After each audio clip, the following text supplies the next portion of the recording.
जय हिंद प्यारे साथियों, आपका स्वागत है टाइम्स क्लासेस में। मैं सचिन दुबे। मैं आज आपको महत्वपूर्ण मॉडल पेपर को दिखाने वाला हूं कक्षा 10 के लिए, जो 18 फरवरी को पेपर है, उसके लिए अत्यंत महत्वपूर्ण होगा। आप इसको करके जाइए और वहां पर अच्छे से क्वेश्चन पेपर करिए। चलते हैं क्वेश्चन नंबर, देखते हैं किस तरह आता है क्वेश्चन। क्वेश्चन नंबर यहाँ पर 2 खंडों में आएगा, खंड आ और खंड बा। खंड आ में 20 क्वेश्चन होगा, बहुविकल्पीय होगा, उसमें केवल OMR सीट में गोला भरना है, तथा खंड बा में 50 नंबर का आएगा जो महत्वपूर्ण होगा। ये 20 नंबर जो कर लेगा पहला, तो उसके बाद उसका 90 या 95 नंबर क्लियर हो जाता है। 20 नंबर करना आसान नहीं होता है पूरा सही, तो इसमें टारगेट रखिएगा कम से कम 18-19 सही हो जाए मेरा। चलते हैं क्वेश्चन नंबर पहले की तरफ। सेवा सदन उपन्यास के लेखक हैं, सेवा सदन उपन्यास के लेखक हैं, तो ऑप्शन नंबर हमारा ए सही होगा, प्रेमचंद जी हैं। चलते हैं क्वेश्चन नंबर दूसरे की तरफ। क्वेश्चन नंबर दूसरा हमारा है, दुलाई वाली कहानी के रचयिता कौन है? दुलाई वाली कहानी के रचयिता कौन है बताइए?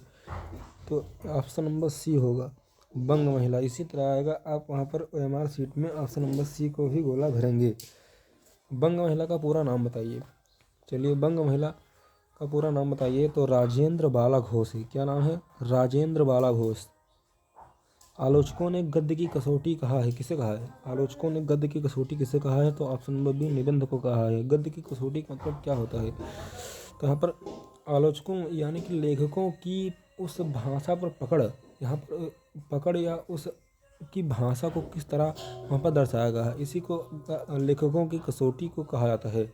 स्मृति की रेखाएं, रेखा चित्र के रचनाकार कौन है? स्मृति की रेखाएं महादेवी वर्मा जी की हैं। तो यहाँ पर डी ऑप्शन में गोला भरिएगा। हिंदी गद्य साहित्य में शुक्ल युग की समय सीमा मानी जाती है। शुक्ल युग की समय सीमा को रट लीजिए, कम से कम एक क्वेश्चन अवश्य ही आएगा। तो ऑप्शन नंबर बी, सन 1918 से 1929 के मध्य मानी जाती है। चलते हैं हम पूरा ही समय सीमा देख लेते हैं। तो पूर्व भारतीय युग की समय सीमा क्या होती है? 13वीं शताब्दी से 1868 से लेकर 1922 से 1938 से 1950 और 1950 से अब तक। इसमें पूर्व भारतीय युग, भारतीय युग, द्विवेदी युग, शुक्ल युग और स्वतंत्र युग यानी कि आधुनिक युग, ये क्रमशः मानी जाती हैं।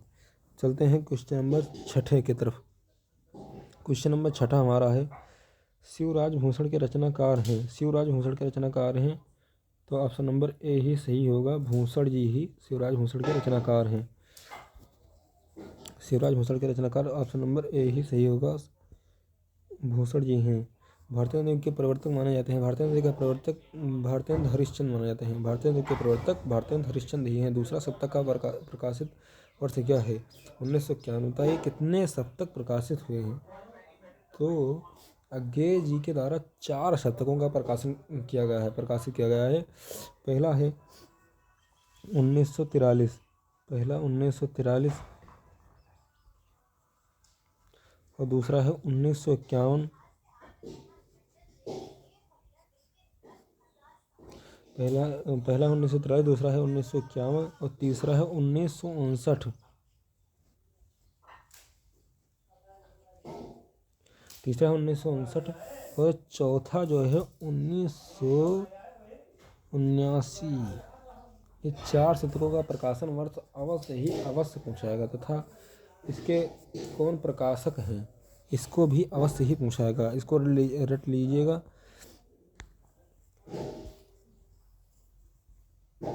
ये सब याद कर लीजिएगा, ये अवश्य ही महत्वपूर्ण है। तो चलते हैं क्वेश्चन नंबर 7 की तरफ।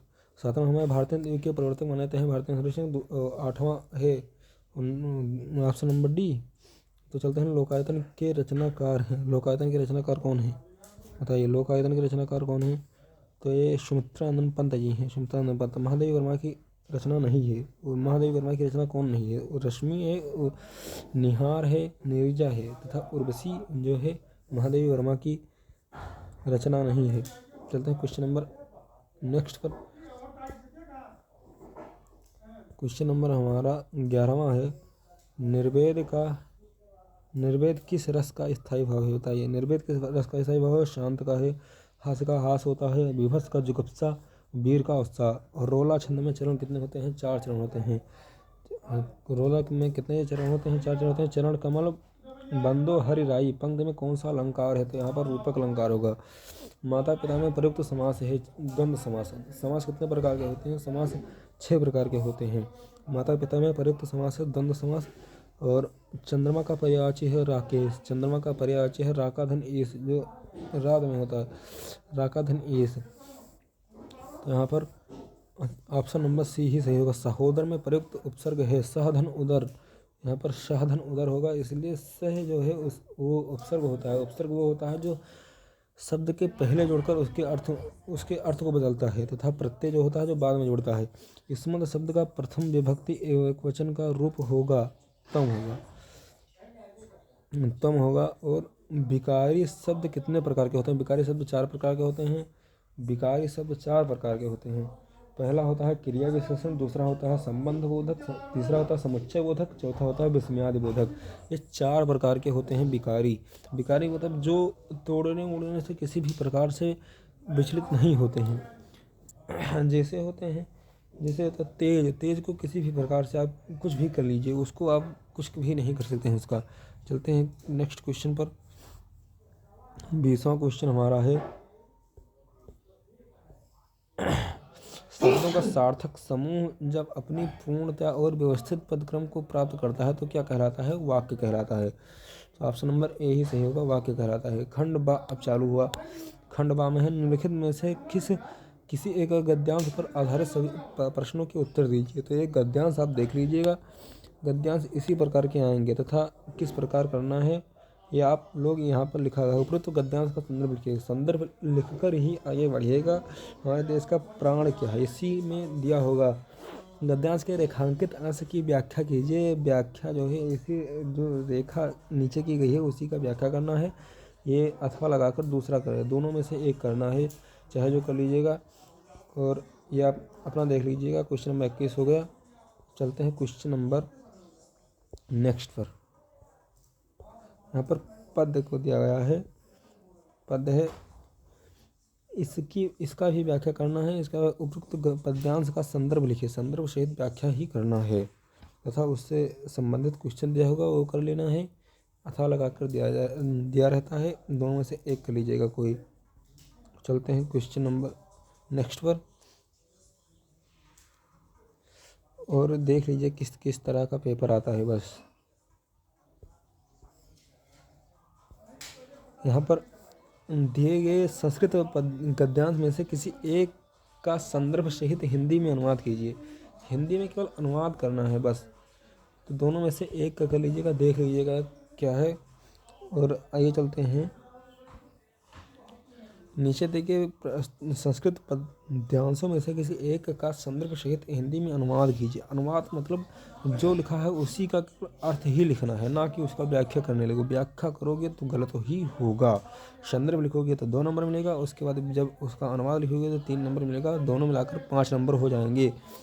तो यहाँ पर संदर्भ हमारा 2 नंबर का होगा। संदर्भ अवश्य लिख लीजिएगा, नहीं तो 2 नंबर कट ही जाएंगे। 2 नंबर लिखना मत भूलिएगा। और आगे चलते हैं। अपने पठित खंड काव्य के आधार पर निम्नलिखित प्रश्नों में से एक का प्रश्न उत्तर दीजिए। इसमें दिया रहेगा, उसमें से एक करना है। गोंडा के लिए क्या होगा वहाँ पर देख लीजिएगा, वही कहीं करना है। और अब आगे चलते हैं। क्वेश्चन देख लीजिए किस तरह आता है, उसी प्रकार आप अपने काफ़ी में लिख कर देख लीजिए किस तरह लिखा आता है, उसके बाद ही आप वहाँ पर लिखिएगा, नहीं तो गलत हो जाएगा। चलते हैं क्वेश्चन नंबर 26। किसी एक लेखक का जीवन परिचय देते हुए उनकी एक प्रमुख रचना का उल्लेख कीजिए। उनकी रचनाएं भी लिखना है तथा उनका जीवन परिचय, साहित्यिक परिचय नहीं लिखना है, केवल जीवन परिचय और संक्षिप्त परिचय लिख दीजिएगा तो और अधिक प्रभावित लगेगा। और रचना लिखोगे तभी 2 नंबर मिलेगा, तब कुल मिलाकर 5 नंबर होगा। कवि का जीवन परिचय देते हुए वो एक कवि का भी इसी तरह लिखना है। यहाँ पर जीवन परिचय डालना है, यहाँ पर जीवन परिचय डालना है, इधर जीवन परिचय, इधर मध्य में उसका संक्षिप्त परिचय, और कम से कम 2 पेज का होना चाहिए। कम से कम 2 पेज का होना चाहिए। और आखिरी पेज पर उसका वो लेखकों का रचना लिखना है। रचना बिना लिखे मत छोड़ेगा, नहीं तो 2 नंबर कट ही जाएगा। चलते हैं, ये आखिरी स्लाइड है। अपनी पाठ्य पुस्तक में से कंठस्थ कोई एक श्लोक लिखिए जो इस प्रश्न पत्र में आया हो, जो इस प्रश्न पत्र में यानी कि इस क्वेश्चन पेपर में नहीं आया हो वही आप लिखिए वहाँ पर। यहाँ पर भी 2 नंबर इसका भी हो जाता है। अपने मोहल्ले में नाले की सफाई हेतु तो नगर पालिका को चेयरमैन को पत्र को भी तैयार कर लीजिएगा। किस तरह क्या आता है, बिना तैयार किए मत जाइएगा। और यहाँ पर उत्तर, संस्कृत के उत्तर भी देना है, इसको भी तैयार कर लीजिएगा। 2 नंबर का है, 2 ही प्रश्न का उत्तर देना है।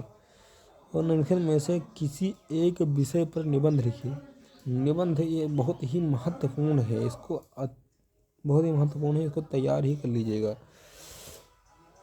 और ये सारे क्वेश्चन ही बहुत इम्पॉर्टेंट है, इसको बहुत अच्छे से तैयार कर लीजिएगा। और आखिरी में चलते चलते मैं एक क्वेश्चन पूछना चाहता हूँ, कृपया आप उसी का जवाब अवश्य ही दें कमेंट ऑप्शन में,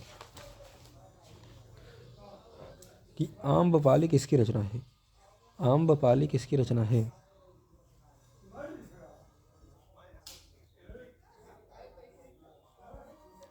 आम्रपाली किसकी रचना है, ये एक कमेंट में बताइएगा।